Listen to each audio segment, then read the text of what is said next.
Avengers!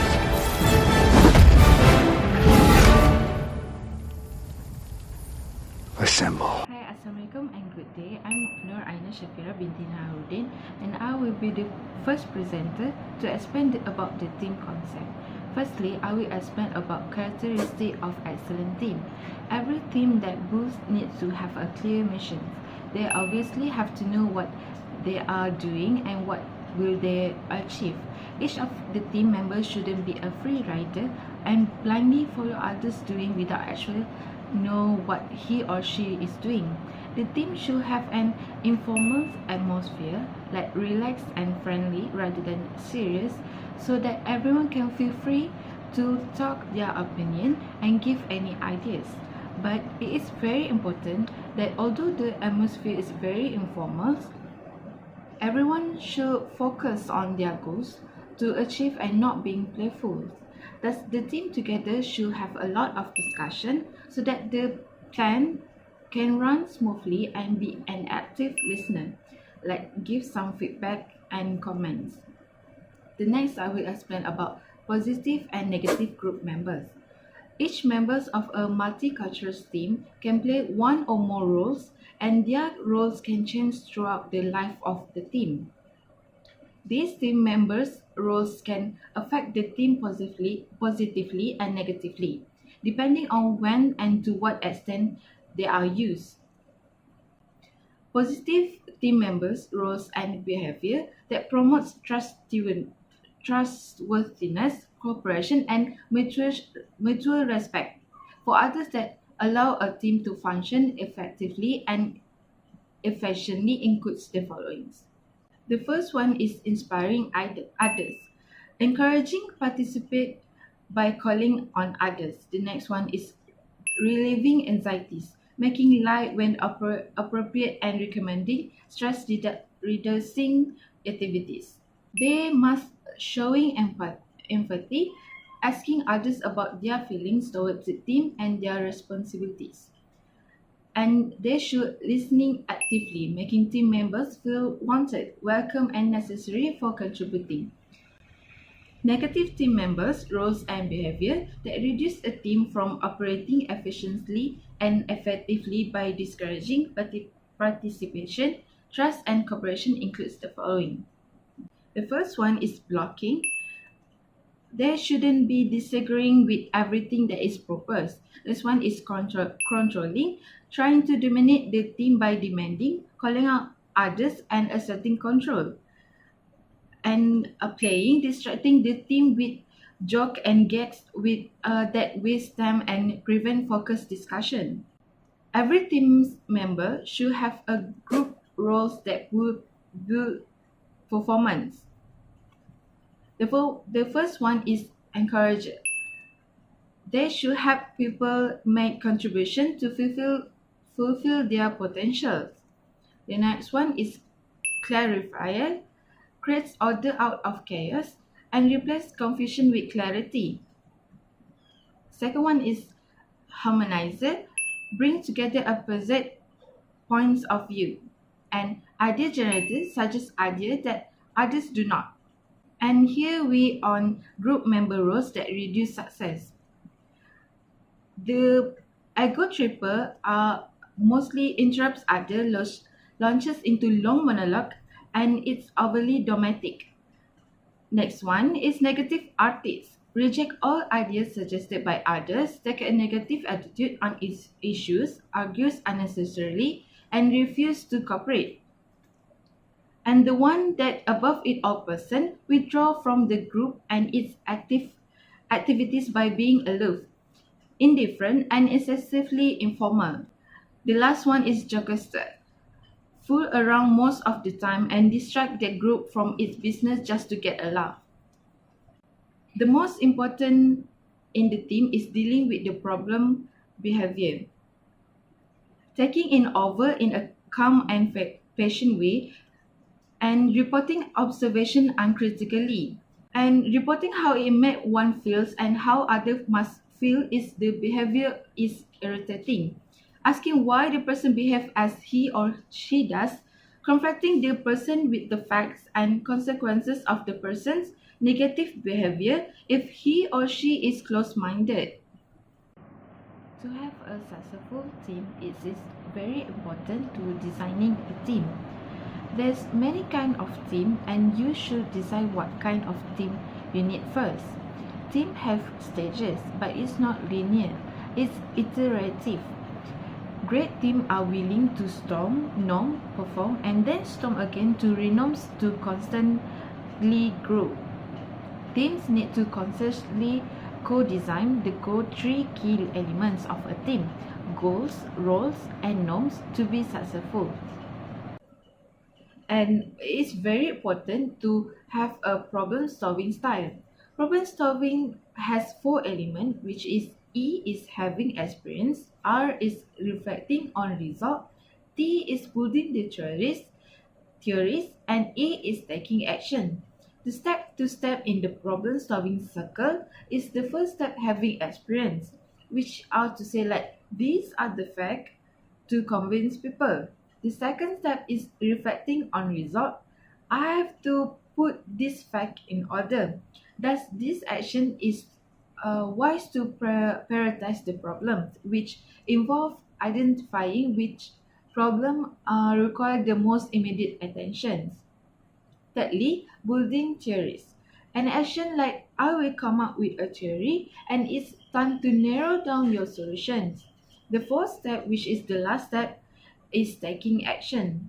The very important step to I'm ready to test my theory is implementing a possible solution. That is all from me and we will continue with the next presenter. Thank you. Assalamualaikum, my name is Nurusna binti Muhammad Zulkifli and I am from 3B Tech Section 1. I will continue with my part, which is style of problem solving. There are 5 styles of problem solving. First, the Charles Darwin. Second, the Albert Einstein. Third, the Socrates. Fourth, the Henry Ford. And last, a versatile style of problem solving. The Chinese Darwin strengths are observing, recording fact, and identify the alternative. By style, Darwin are knowing in every field: social science, natural science, the art, business, and the profession.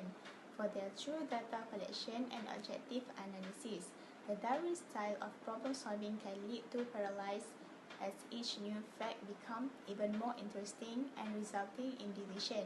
After the data gathered, theory building takes step, which is step 3. At this stage, assumptions are developed and ideas are formulated. 1. Move from the world of experience into the world of theory, while remaining in the mood of reflecting rather than acting. If the longest line of the picture is between R and T, your preferred style of problem solving is the same as theoretical scientist Albert Einstein, which is about physical concepts that are pre-creation of human mind. The Einstein style of problem solving is like of typical philosopher. Theory have been developed, must be this in step 4. If your longest line in between T and A, your preferred style is the one of applied scientist. Strength is not in collecting and analyze data, but in translating ideas so they can be put into action. When taken to the extreme, the Socrates style of problem solving may result in impressive but incomplete performance because of this individual dislike detail. The Socrates type person may give a beautiful speech but fail to do true research. Taking action automatically result in new experience, in which is in step 1, so the problem solving cycle never completely ends. In work, in life, when one problem is solved, another arises. If your longest line between A and E, your style of problem solving is like of Henry Ford, whose strength was achieving results. If the functional practitioner knows that needs to be done, the goal will usually be accomplished. This is a person of deed and action more than ideas and contemplation. But here, as with the other problem solving style, strength may become a liability when carried to the extreme. If the functional practitioner does not have sufficient fact or fail to do work from a well-conceived plan, they may be tremendous accomplishment. The versatile style of problem solving is represented in this figure. This individual is equally comfortable with each step of the problem-solving cycle, having experience, reflecting on the result, putting theory, and taking action, such as this person does not have structural strengths or weaknesses resulting from the style preference. There are several important points to remember concerning style of problem solving, including having experience, reflecting on results, building theories, and taking action. Leader as a team builder. Teamwork is essential for group success. Leader in every endeavor know the power of team concept for achieving results. Effective leaders value teamwork as a virtue, and they demonstrate this by their own effort as a team builder and champion of the group. Hiring and developing winner. Leader must recruit and develop team members who can perform successfully, commit to excellence and model this idea personally, hire the best talent available, and develop all other personnel. And last, consider the interests of all. Knowing effective performance is required. How to create a high-performance team. Effective leaders understand that all the individual competence in the world will not resulting in high-performance team. An essential component of success is the leader's ability to create a spirit of cooperation and one team attitude, showing enthusiasm for the work of the group and making timely decisions based on agreed open goals. Leader must promoting open-minded, innovation, and creativity by personal example and a conducive work climate. A leader must admitting mistakes and uncertainties, modeling honesty as a virtue, being flexible in using a variety of tactics and strategy to achieve success. Hello, Assalamualaikum. My name is Nur Azal Azlin. I would like to explain about characteristics of a successful team. A strong team usually has a leader that they trust and respect. This individual essentially works as the glue holding the team together and should be responsible for setting the pace, offers encouragement and motivation, and keeps all members of the team updated, such as clear elevating goal, result-driven structure, competent team members, unified commitment, collaborative climate, standard of excellence, external support and recognition, and principal leadership. Next, for virtual teams, defined as operate across space, time, and organizational boundaries, and are linked through information technologies. Work best with structured tasks requiring only moderate levels of task interdependence. Formation requires members who already know each other, are well connected to people outside the team, and have volunteered to be part of the team. Next, figure 11.8 shows stage in the life of a group. Stage 1 is forming, which is the group is formed but its purpose and members' expectations are unclear. It is characterized by caution and tentative steps to test the water. Individuals try to determine acceptable behavior and the nature of the group task, as well as how to deal with each other to get work done. Interactions are superficial and tend to be direct toward the formal leader.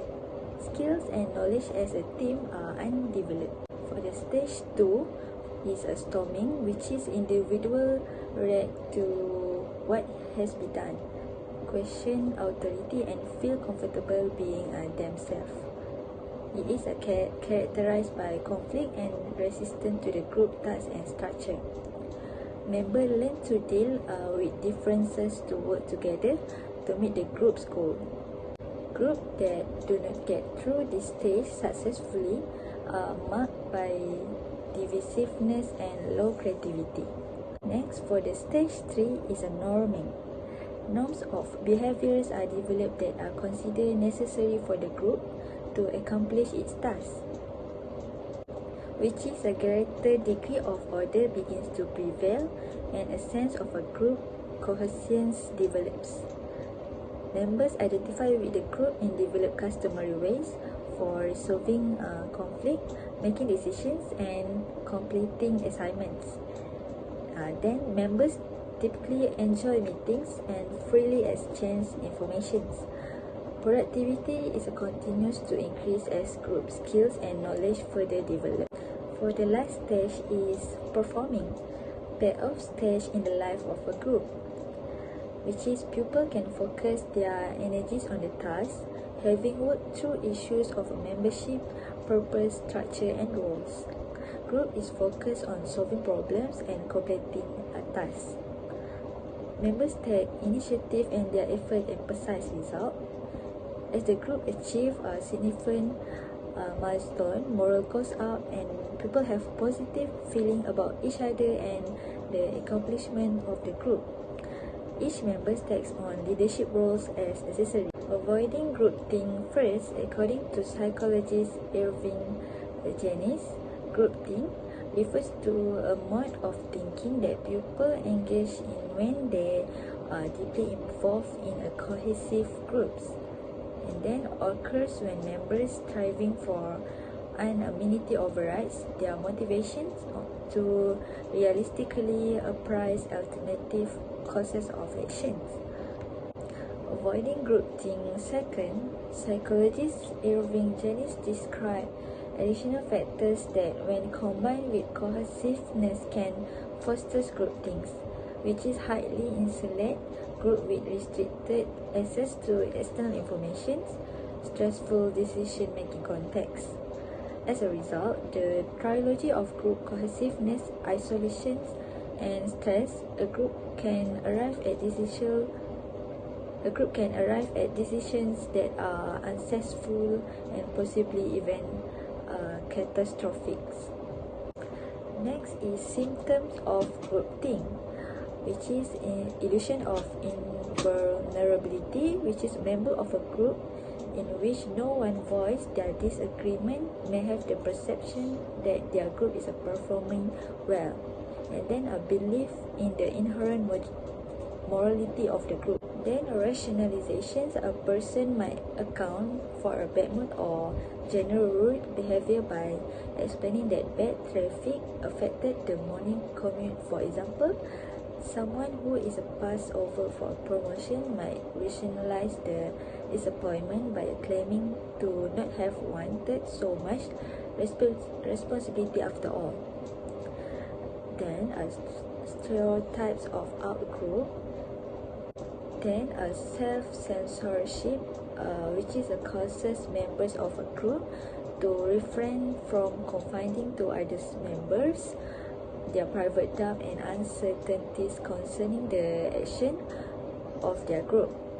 And then for the direct pressure, the pressure that results from someone who tries to convince you to do something you normally would not do. Next, for the mind guards, which is a member of the group who, to preserve the central group idea, omits any information which may cause doubt to arise within the group.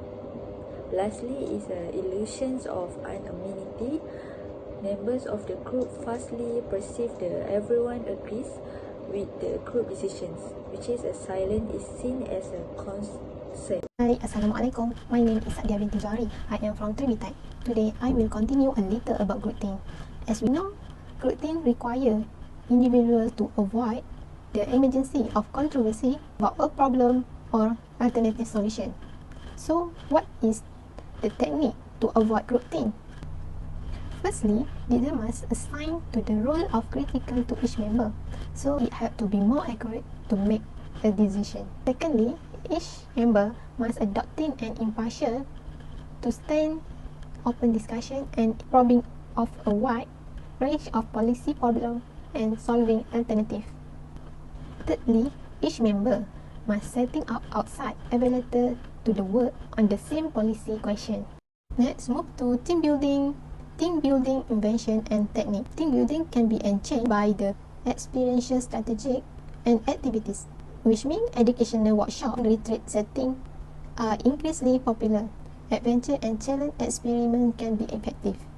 So we move to the appreciative inquiry, a positive and popular approach to team building. Typically, there are used 4D model or process. Firstly, discovery. Discovery means positive experience, success story, and best practice are shared. Secondly, dreaming means open discussion and non-judgmental listening are important. Thirdly, designing means collective dialogue and agreement on the direction and course of action are included. Fourth, delivering. Delivering is the action to achieve specific objective are included. Next, move to the role of leader in the team concept.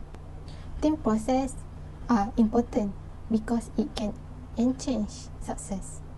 The first one, through the buy-in, which means how the work are legitimized and goals are set through the accountability, which means how individual and team performance is managed and rewarded. Thirdly, learning.